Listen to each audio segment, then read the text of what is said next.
privilege for me to be here in the midst of all of you.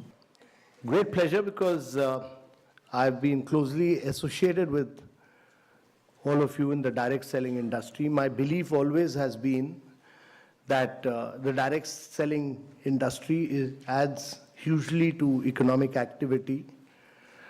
It is a major driver of India's growth, and that it provides the economic impetus to more than anything else. And the key challenge for India is really about growth with jobs. So if you are not able to create jobs, then we'll be in deep problems. And therefore, jobs are very, very critical. And this industry creates jobs. And important thing is that we need to create jobs for women. We need to create jobs for women because in India, the contribution of women to gross domestic product, that is our GDP, is only 17%. And worldwide average is around 40%. 40%, the gap between India and the rest of the world is enormous. 24% of women in India work, but the contribution is only 17%. And unless and until we don't, as a conscious policy, have gender parity, there is many more women to become economic drivers of growth, it will be very difficult for India to grow. And actually, if we are able to create gender parity, have 40% women working, we'll be adding $700 billion to India's GDP. Wow. So while we are growing at 7.6%, we need to grow at 9 to 10% per annum for 3 decades or more to be able to create jobs for a very young population. We are passing through a window of demographic transition, which rarely happens in history.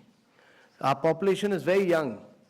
You know, the biggest social and economic transition that is taking place across the world is the fact that the population in Europe and America is getting older and older.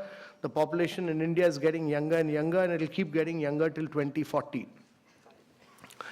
And therefore, if you have to reap this advantage, it can be a huge nightmare as well if you are not able to create jobs. So if you have to create jobs, there are only 2 ways. One is to push manufacturing in a very big way, and the other is to push direct selling. Yeah. You people were, many states, Kerala, West Bengal, many of you were seen as people who were doing chit funds. You are not doing chit funds. You are doing a very respectable profession. You are economic drivers of growth for India. So we respect that. And that has now been recognized. That has now been recognized that government has, by issuing these guidelines, clearly recognized that you are major players of India's economy, that you significantly contribute to India's economy, that you are adding to India's growth and wealth, and that you are creating jobs. And therefore, getting out with these guidelines were very important. And these guidelines have now been given to different states to realize that you are important players in India's economy, and every state will respect these guidelines because they've been issued by Government of India.